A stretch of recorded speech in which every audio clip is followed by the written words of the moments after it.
Okay, that brings us to the governor's race between Neil Kashkari and Jerry Brown. Well, you know, the first time Jerry ran for governor, long ago, I didn't vote for him. I voted for him the second time. This last time he ran, I voted for him. I definitely voted for him, and I was enthusiastic because I thought, wow, here's a guy with nothing but legacy in front of him, building up that, finding that legacy and really doing the hard lifting that needs to be done to get California out of our issues. Well, and I think that's the real problem with Governor Brown. You know, if you watch the debate that they had on the California channel, Governor Brown, who once was a Jesuit seminary candidate and once was a great debater, he doesn't really seem to have the chops he used to have. Mm-hmm. Yeah, it was really kind of a pissy match. Well, it was. I mean, you know, he's like insulting Kashkari. Oh, you were on Wall Street, blah blah blah. And Kashkari kind of quipped back. Well, I wasn't born with a silver spoon in my mouth. And it's really true. You know, Governor Brown, when you start looking at his finances, there's some real questionable things there. He is partners with people who he used to regulate when he was mayor of Oakland. Mm-hmm. And that should send up a red flag to everyone. And he's got ranch land, interestingly enough, that's part of a family fortune. And he's being very untransparent about what his real wealth is and where it all comes from. And that's disturbing. But then, Brown thinks that the state of California has come back. And it hasn't. I mean, if your money comes from equities in the stock market, you're doing great. If you're a working stiff out there, you're finding that inflation is eating up income.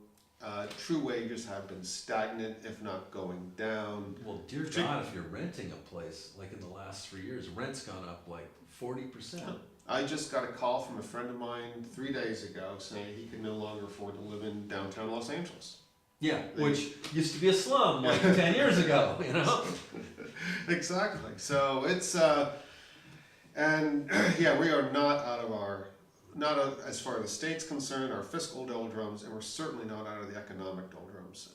So I'm not sure what he's running on there. Kashkari, he's so good on several of my issues, but he was part of that bailout Wall Street team.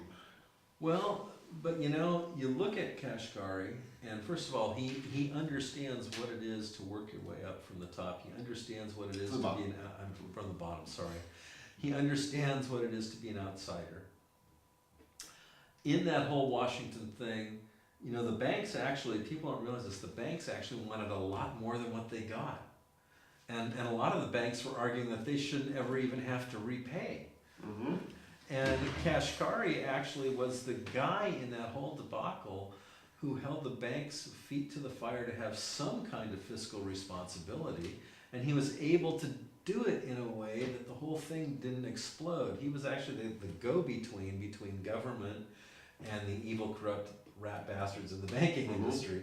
And that's kind of how government is. You don't really want to watch the sausage being made. And he actually did as good a job as anyone could do for the people of the United States in that situation. I mean, to me, the ideal would have been to take the path followed by Iceland. Yes. And let them dissolve. And we have a system for handling bankruptcy in this country, as well as ways to protect depositors, right? Not the shareholders. Well, if you're investing in a bank that was doing things that were really risky, well, you were getting those great returns. That's why you're getting those great returns. But that said, he's so good on a couple of my issues. For instance, immigration. Like me, he's the son of an immigrant, or immigrants. And when my mother came to this country in the 50s, it was a good time for native workers, and it was a good time for immigrants. It wasn't about, oh, here's an immigrant, let's exploit them. They're going to drive down wages. We had restricted immigration. We're bringing in that year about 190,000 people a year. Yes, 190,000 people a year. That's 10% of what we legally bring Legally in now. bring in. And because we learned the lesson, you know, from the massive waves of immigration in the late 1800s, early 1900s. It was really people like Samuel Gompers, founder of the AFL-CIO, who had, you know, forced Congress to impose limits. And what it was able to do was create the middle class by forcing up wages. But, you know, when we have this huge supply coming in, and I thought the way he answered that question, I thought was very good. You know, we'll run a clip of that. Yes. Dunia Elvir and is for Neil Kashkari. Mr. Kashkari, field poll results show 58% of California voters support, and they think the U.S. should support and also give shelter to the undocumented children coming to the United States, while they decide what they're going to do with them on a long-term status. Last month, you said on cable TV show that when it comes to these children, we should send the kids back home to send a message. My question to you is, do you continue to stand by your statement in light of the 58% Californians disagreeing with you? Well, I'm the son of immigrants. I think that immigration adds tremendous value to our country, and immigration is very personal for me. And my heart goes out to the kids who are coming here from distressed countries, whether it's Guatemala or Honduras. My heart goes out to kids around the world, kids in Asia who are suffering, kids in Africa who are suffering. But the solution to the world's suffering kids is not an open border in America. So we need to treat the kids who are coming here with compassion and care and respect. And yes, we do need to send them home to their home countries. And then we need to work through the State Department and our aid agencies to try to improve living conditions all around the world. Hang on for a second, please. But the thing is, kids in California are suffering too. And what about the kids in California? You know, 9 kids in California sued Governor Brown for violating their civil rights. Not the question. It is Mr. the Kashkari. question. It's about what about the kids in California? We have finite resources. Who's going to stand up for the kids in California if the governor of California refuses to fight for them? The question- I'm going to fight for California the kids question- first. yes. If you stand by the Of statement. course I stand by the statement. But you're saying you have Absolutely. compassion for I have children. tremendous compassion. Is the answer to the world's needy kids an open border in America? Of course we have compassion. By the way, President Obama has said we need to treat the kids with compassion and send them home. Hillary Clinton has said we need to treat the kids with compassion, we need to send them home. We can't simply solve all the world's problems with an open border. We need to have sensible immigration laws, we need to embrace immigrants, and then we need to enforce our laws, and we need to take care of kids in California, Governor. They matter too. Okay, thank you, Mr. Kashkari. Governor Brown. I think his answer to that was fantastic, and I think it was humane and really reasonable. And the lady from Telemundo who asked him that question, if we cut just to her facial shot afterwards, Right. she seemed to think that his answer was beyond the pale. But really, you know, the answer to everyone's problem in the world is not an open border at the United No. States. The answer to everyone's problem in the world really is either a peaceful or violent revolution to equalize society. Now, we went through that in the West. Asia, Latin America, the subcontinent of India, they haven't really gone through that yet. I prefer they do it non-violently, but the people will not suffer, as Tom Jefferson said, forever. And That's our 30-minute timer. okay. Okay, so wait, I'm sorry. So yeah, so the people will not suffer, you know, gladly forever. Right, and we should allow that kind of, I mean, because there's an old Mexican lament, poor Mexico, so far from God, so close to North America. And what we've been able to do is siphon off the Young Turks that would foment that structural change that needs to be made. And we do that all over, and I think it's almost a deal between our oligarchs and theirs, but we should keep on track. We're getting up, but Right. again, and also I really love what he had to say about the high-speed rail. I'm fond of the high-speed rail, and you know, you got to understand that Jerry Brown is in business with developers, and the developers are actually looking at the Central Valley as a place where they're going to put future population growth. The Central Valley is the breadbasket not just of California, but Of the world. Of the world. You know, it's amazing. You go to Paris, you go to a street market in Paris, and you go there in spring, and you see these gorgeous, beautiful red strawberries, and you look, and it says, produce of California. Okay. We are the fruit and vegetable producers for the world. We produce the highest quality fruits. It's our And real someone seems leading to- industry. And someone seems to make the decision that maybe the highest and best use of that land is to put a condo on it. And, oh yeah, we're gonna service it with high-speed rail. And that's a real issue, because if you've got nobody wants to live in the Central Valley who's going to pay $500,000, $1 million for a condo without any cultural amenities. So you stick a high-speed rail there, and they can go to Los Angeles, they can go to San Francisco, and live in the Central Valley and be as close as you are on the freeway if you live in one of those places to cultural amenities. Yeah. And, And I am a big fan of public transportation. You know, the truck that I own, I've had for over 2 years, and it has just over 16,000 miles on it.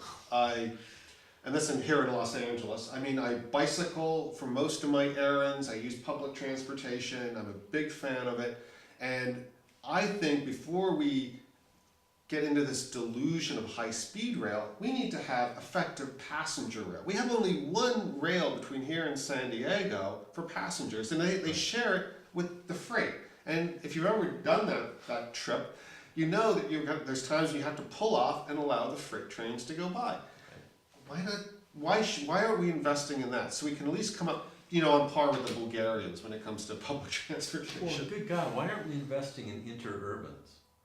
You know, Absolutely. I mean, you look at the map of the interurbans that were available 100 years ago in California, in Southern California, and you could literally go anywhere in less than an hour. Right. Anywhere in the state. I mean, in the southern part of the state. And, you know, okay, we can't do that at grade anymore because there's too much stuff in the way, but we certainly could do it at monorail.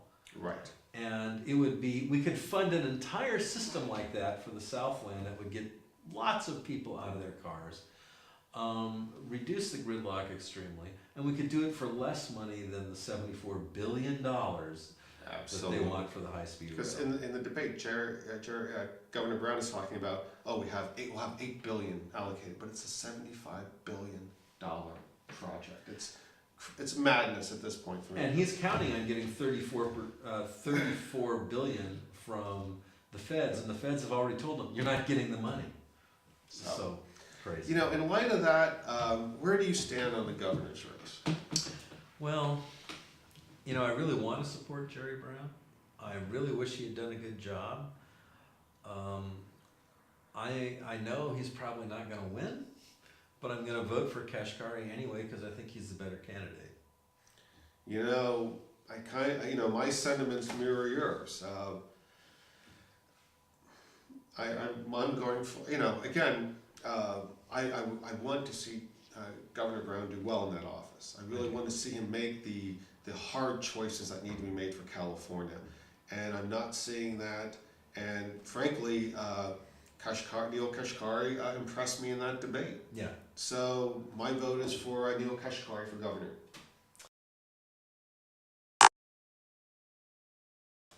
And that brings us to Lieutenant Governor. I'm not overjoyed with our Lieutenant Governor's choices. It's like two gigantic plates of ice-cold, salted, runny mashed potatoes. We got our choice between Gavin Newsom, who everyone is... Who's an amazingly good-looking guy, by the way. Several women have said that. Gavin Newsom. When you go to a Gavin Newsom event, it's all beautiful people. It's like they attract each other. It's like magnets. It's like And of course, we're repelled. yeah, exactly. But, you know, Gavin Newsom is famous for violating California law and having gay marriages performed in San Francisco before it was legal, which in some ways was courageous. Of course, It was courageous. Of course, it was an excellent political move because it made everyone not care when 2 or 3 weeks later it came out that he was cheating on his wife with his chief political aide, and everyone didn't care because he'd been so good to gay people. So it was kind of brilliant and conniving and cunning in that way. But everyone thinks that the lieutenant governor is just some guy who's sitting in the back room waiting for the governor. But he does sit on several commissions that Oh, are of note and are important to the state and the functioning of the state. Well, he sits on he chairs the Economic Development Commission, which is one of the most important commissions in the state. And I want someone who's good with the economy on that commission, because California's economy is in real serious trouble through structural changes, through some bad policies, that need to be addressed and adjusted. And I want someone who understands those kinds of issues. Which means I'm actually going to not support Gavin Newsom as much as I'd like to, because I'm a good progressive and he's the progressive poster child. But I actually think that for Lieutenant Governor, Ron Nearing will do a better job in refocusing California on how to improve the California economy. So that's where I kind of went. Where did you go with You're a that? braver man than me. I'm going to go ahead and side with Gavin Newsom. Okay. I think it's just, I can't get that excited about either one. No. And, he is kind of the progressive choice, I think, when it comes down to it. Yeah, but I mean, I'm not happy. I mean, it was kind of like a coin toss. Right.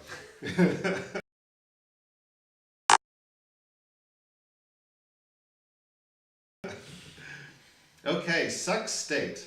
Oh, Secretary, no one knows anything about. Well, I'll tell you, I was very involved in the primary for Secretary of State. There was a fellow, Derek Cressman, running, a wonderful progressive candidate who really would get to Sacramento and do the work of a Secretary of State. Right. I mean, that was his background, fighting for fair elections, publicly funded elections. And he was only able to garner, how much of that was he able to garner? Oh golly, I'll put on my glasses here. I think he got like 7% of the vote. That means he was the best person running. Yeah. Yep. Yeah, because Alex Padilla got 30% of the vote in the primary, Yeah. and Pete Peterson got 29% of the vote. Well, I actually, although our friends in the Democratic Party are not supporting Peterson, I am. Mm-hmm. And I am because, once again, Secretary of State is a well, there's two reasons. First reason is California's got too many career politicians who spend their entire lives circling through various political jobs. Alex Padilla, I don't remember when the last time was he had a job outside of government, but he'll get that U-Haul and he'll move to that district or whatever. Right. But I had hair on my head the last time that was, so that was quite some time ago.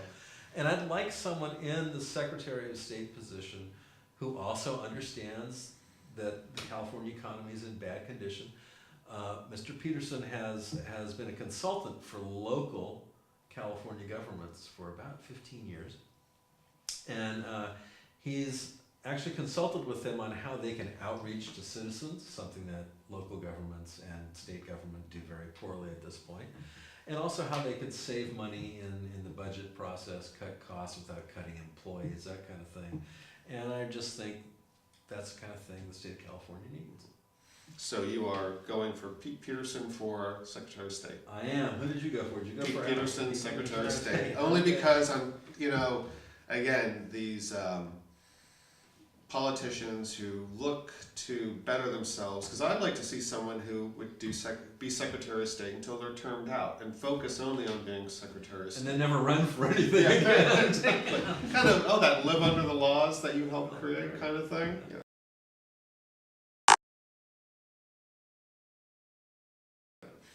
Okay, that brings us to the controller race. Well, the state California budget is a monster.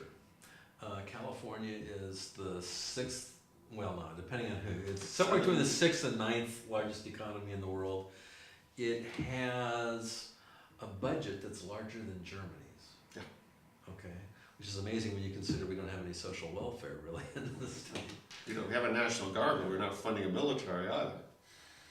So This one was kind of a toss-up, and pretty much because you had supported Betty Yee in the prior race, and I know that you for controller, you did a lot of research on that, because I didn't really know which way to go. I do know that she has I don't know if she's Confucian, but she comes from a culture where they have Confucian values. I know that she's expressed repeatedly that as an elected official, it's her obligation to serve the people. And I think when she says serve the people, she really sees that as a job of service, where she's going to do good for the people, and that requires a great deal of personal integrity and honor. So for that reason, I gave her the yes. Who did you? I'm with Betty Yee as well, and for those reasons that you mentioned today and we discussed in the past, I just feel that she's ready to be that servant we need. And being on the Board of Equalization, she has the acumen, I think, to do very well in that position. And I think she's capable of being fair and just. Yep.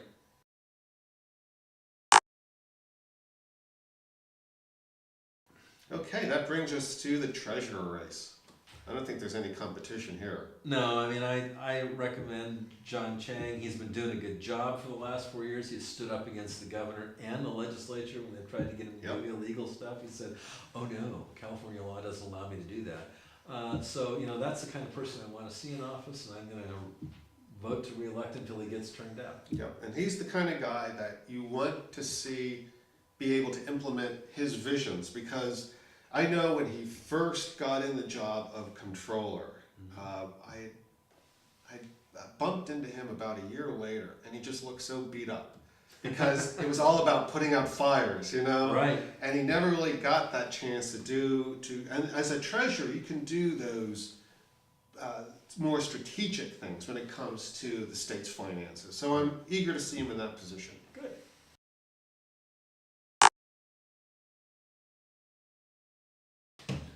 Steve, that brings us to Attorney General.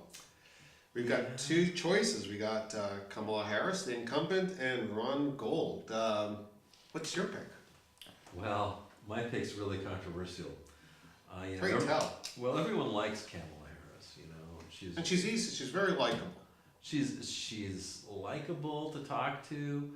She's very personable. She's very beautiful. She dresses well. She has a marvelous professional comportment, which you don't often see in Sacramento politicians. But I have a wide range of strange interests that involve California law. Like civil rights. Civil rights, environmentalism, upholding the Constitution in various situations where personal liberty is imperiled. That could be controversial. And I really just don't like her legal reasoning as Attorney General in a lot of cases that involve personal liberty. She's for the diminishment of personal liberty and the empowerment of the state. And while I believe that there are areas where the state needs to be empowered, I believe that the last place that needs to be empowered is anywhere where that impinges on legitimate liberty. Mm-hmm. And, she's taken a bunch of stands as Attorney General that I just can't agree with. So the other thing is Ron Gold realizes that there's a corruption problem in California politics. And the center of his campaign is that he wants to put a bunch of politicians in both parties in jail. And I can't think of a more deserving group to go after than California's politicians. The corruption is amazing. It's often in many cases it's completely blatant and in your face. And quite frankly, I can't imagine that Attorney General Harris has only been able to prosecute a couple of these corrupt people, when I know that there's many, many more doing the same things and more so. So I'm going to vote for Gold. Okay. How did you? Well, I'm going for Ron Gold as well, but for a different line of reasoning. Okay. Okay. I was disappointed. Initially, when Kamala first ran for office, I voted for Rocky Delgadillo. Oh, okay. I thought Rocky would have been the person to have there. Unfortunately, his career jumped the shark when he went after a certain celebrity who was connected with a very large hotel chain. Oh. And you piss off that family, you piss off another family, which has, prints a lot of media. You don't stay around very much longer after that. So, and that was sad, because I was really hoping that Rocky would one day get to be Attorney General.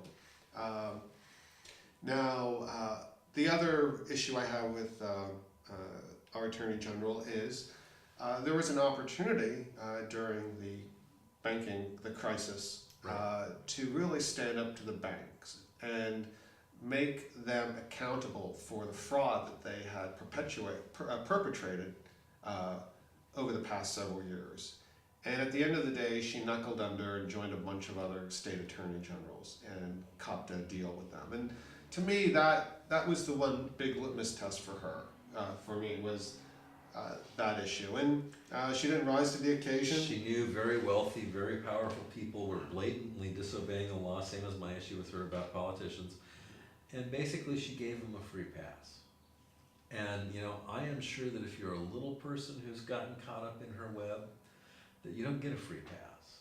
And this inequity in California law enforcement is something that I'm profoundly against. And so I agree with your line of reasoning too. Okay, so we're both for Ron Gold for Attorney General.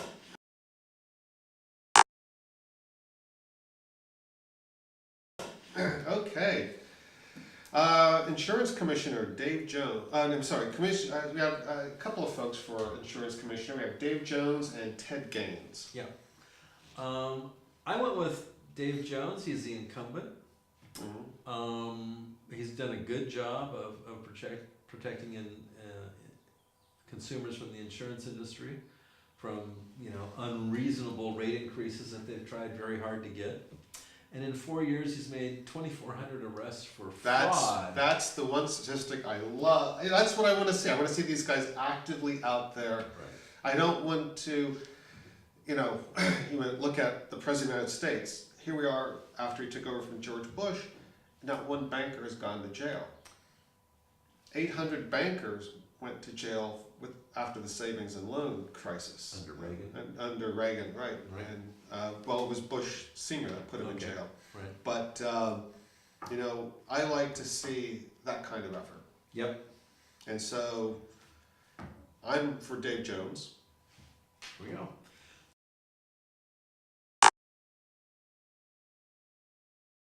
So that gets us to the State Board of Equalization. Who did you pick in that race? I went with Rick Marshall. I did too. Oh, okay. All right. I want the people who are enforcing the laws of California to be uncomfortable with executive law and privilege. And he is uncomfortable with executive law and privilege, and he's been a well-known taxpayer advocate for years. So he's been on our side, and now he's going to be on the enforcement side. And I think that's really good to have people who are on the people's side enforcing the laws, who have a perspective and a view of what it's like to be under them. Right.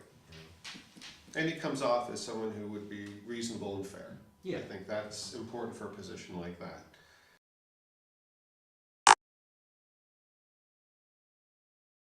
Now, I got to be honest with you, State Superintendent Public Instruction, I just didn't do my due diligence on, so I'm really looking for you to shed some light there. I'm not happy with either of these candidates. This is another one of these situations where this top two voters take all and run off in the So we can't do a protest vote. So we can't do a protest vote. I really want to vote for someone other than these two turkeys. Torlakson is just more of the same. He's a creature of the status quo of the educational establishment. It's not working. He thinks he's done major reforms since he's been there in the last 4 years. I don't see any evidence to that effect. This is the 4 years where the LAUSD had its computer scandal. It's the largest school district, regional school district in the world, and it's failing dramatically. And he like Governor Brown is totally out of touch. He's like, you know, yeehaw, we're making progress. Well, you know. So for that reason, I'm going with Tuck because he's outside that. Right. But you know, he's been in reform charter schools, and he didn't do such a great job in those either. And so it's kind of like a bad reformer, a bad creature of the status quo. I guess we can't abstain, you know, and I'll just say, you know, right now in a situation like that, you know, and I have looked at both candidates, but I just haven't done that research. And for me, I would go with Turlexon only because, you know, I'm a proponent of public education as opposed to privatizing it. I have severe discomfort with charter schools as a concept. Mm-hmm. Yeah. So you know, yeah, it's kind of like I certainly. I love them as an operating system, like within the schools, right. but as a right. Yeah, and you know, I certainly wouldn't like fight anyone about this choice. I'd be like, yeah, whatever.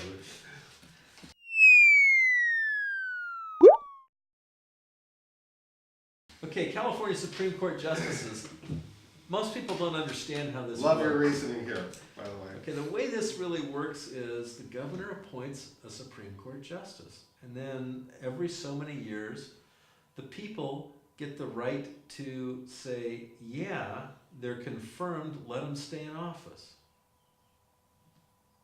No one ever gets not confirmed. I think we should churn them over. I don't think it should be a lifetime appointment where, you know, they have to stand for confirmation, but they don't really have to worry about it. So I recommend voting no on all of them. Churn them all Just over. churn them all over. In fact, on these municipal judge offices where, you know, you've got Right. 30 people and you got no idea who these Right. people are, no way to There's find out no who way these you people can are. research this. There's no way you can research these guys. Vote against the incumbent and vote against whoever's got the most butch statement about I'm the biggest, baddest gang, criminal, prosecutor, lifetime career. I've put 60,000 people in jail. No, vote against those guys. Because look, most of these guys, they see civil cases, Right. civil litigation cases. You want someone who's going to be as fair and as unbiased and as unpro prosecutor as you can get in a judge. Because, you know, almost everyone in California can be subject to a civil lit case. Mm-hmm. And that's really where these guys are going to practice, and you want fairness for you. So that's kind of my recommendation. Now on County Assessor, Kevin has lots of experience with the assessor because of his prior job. So I'm going to totally defer to him, because what I would actually do normally is I would just call Kevin up and say, Kevin, who are you voting for assessor? Right. So, Well, in another, by way of disclosure, in another life, I used to be involved with property tax Right. consulting, and so I did get to know the assessor. And what's interesting is this election is on the heels of the big John Niguez right. assessor, where this is a guy that took over $185,000 in bribes from a Arizona-based property tax consultant Wow. to unfairly and arbitrarily reduce the values of wealthy property owners here in California. Mostly developers. Like I know one of the famous cases was the old spaghetti factory case. Right. And that's just recently been redeveloped into a major mega thing, and their carrying costs were significantly reduced by that decision by Niguez.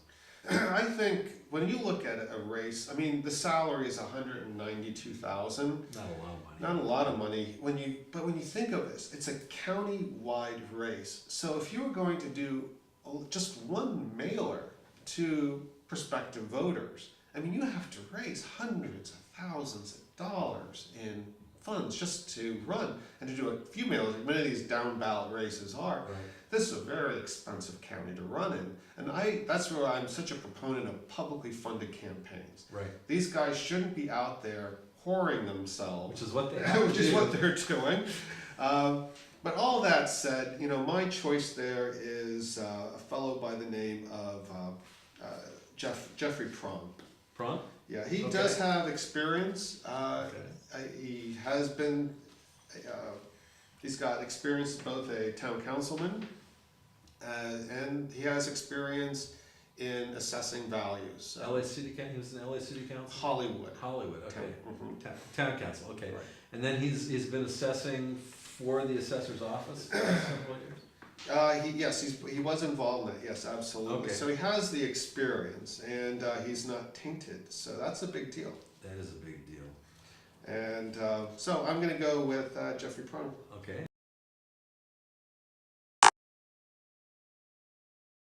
And speaking of taintedness, Yes. we've got the LA County Sheriff's race. Ah, okay. Steve, you're the expert when it comes to keeping an eye on the LA County Sheriff. Well, this is a race between two very, very large piles of manure. One of them is named Tanaka, and Mr. Tanaka was in charge of the jails during its most troubled, violent times. Mm-hmm. He was a member of the sheriff's gang called the Vikings. He sports a Vikings tattoo on his shoulder. Wow. He's been accused of operating some kind of a shakedown for campaign donations for his city council race. He's also a city councilman in one of those famously corrupt southern cities, kind of southern, south of Los Angeles. Like those, Bell? one of those. I don't remember which one. It's not Bell, but he's a councilman down there. Mm-hmm. And apparently he was shaking down sheriff's employment, officers. And basically the word out on the street, according to the LA Times, was that, if you didn't donate to Tanaka's campaign, you didn't get promoted. So he's not a very savory person. I don't think we really want to see him as sheriff. The problem is the guy running against Jim McDonald. the guy running against him is a guy named Jim McDonald, who everybody supported. I mean, the right wing, the left wing, the center, business, labor, everybody loves this guy. And I found that kind of confusing since that's extremely unusual. So I went and did some research, and his department in Long Beach has got a higher per capita incidence of violence against unarmed citizens than the LA County Sheriff's Department. So, the best I can say for McDonald is no one's caught him in any corruption yet. I don't know if he is or he isn't, but that's really, not such a great choice. Right, and you're looking, it's a toss-up for you right now in that race. Yeah, corrupt, his people have a free hand, and everybody in LA government loves him. And when everybody in LA government loves a candidate, it's usually not for what we would hope it would be for, because they were good. It's usually because they're part of the system and there will be no change that will make anyone uncomfortable. So it really kind of doesn't matter who you vote for in this race, because you've got two really bad choices. Gotcha. So we're just not going to make a recommendation for that one. No recommendation for that. Leaves us one sort of county-wide race left. I think this is my favorite race on the ballot, on the ticket. Okay. Well, I think it's the one that has the most potential to improve the most number of people's lives. Mm-hmm. I think so. For me, I'm for Sheila Kuehl. Me too. When you look, I was in her district when I first moved to Los Angeles. I lived in Malibu, and I was in her district. And she is not a likable person if you've met her. She's curt, she's polite, but she has business to do. And I like that. I do too. When you look at where she stood, it was always doing the work of the citizens.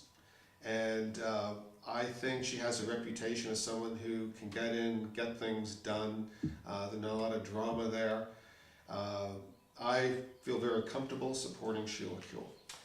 One thing I appreciate about Sheila Kuehl, this is going to sound strange, but you don't see her at parties everywhere getting her, Right. getting her photograph taken. Bobby Schreiber's a nice guy. He has a great family history. He's the nephew of John Kennedy. Right, and he's the son of Sergeant Schreiber, Right. who founded the Peace Corps. Nice guy. I'd like to go to dinner with Put him. $1 million of his own dollars in that race. Well, nice to have $1 million of your own.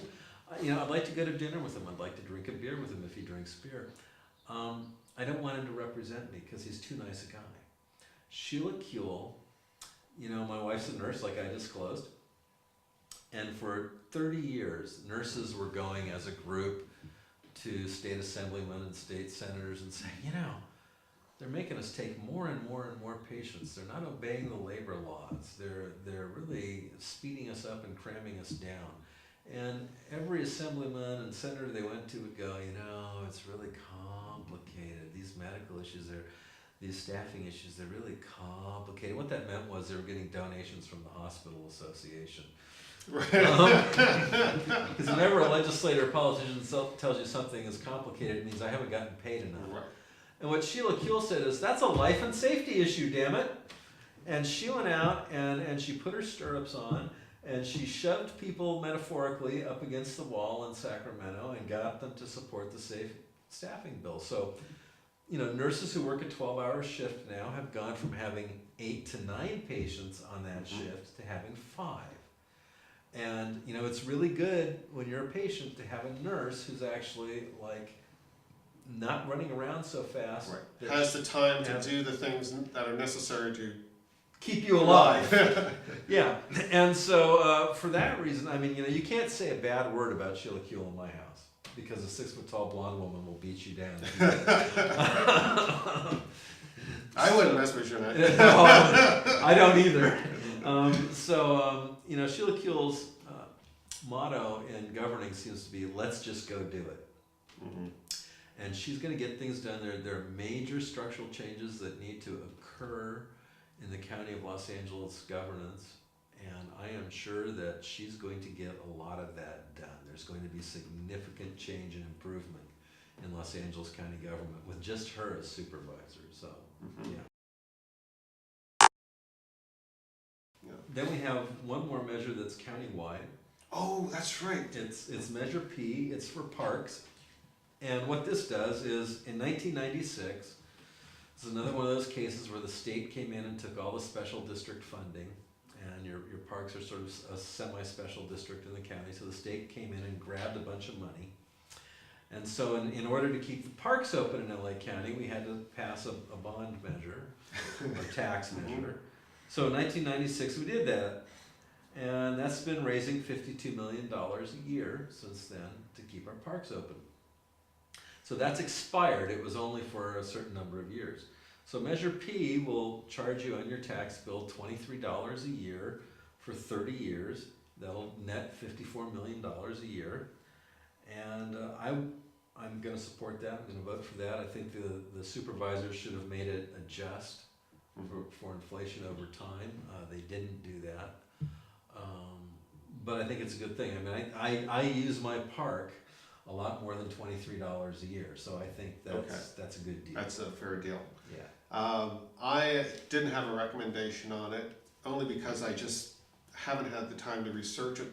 Because I know that the 96, what is it? There's a bond that's or a proposition that's ending, and this basically continues on. That just continues it straight on, so it's seamless. Okay. The funding remains the same. Wow. Well, we certainly went way over our time. Did we? Oh, good. But there was just so much to discuss. I can't encourage everyone to get out there. Well, I can't encourage everyone enough to get out there and vote on November 4th. There's some really key races that are going to impact our lives on so many levels. And we're just hoping the best men and women win. Which isn't always the case, but hopefully this time, sometimes the pundits will be wrong. There we go. All right, Steve. Well, thanks so much for all your analysis and everything you do here with the Center for Progressive Urban Politics. And thank you to our viewers. Get ready for this coming. We're coming towards the end of 2014 and really looking to the things we're going to be doing in 2015 with the center in terms of getting more hard-hitting interviews and important information that people need to live better lives. That's right. Okay. We'll see you soon. See you soon. Thank you.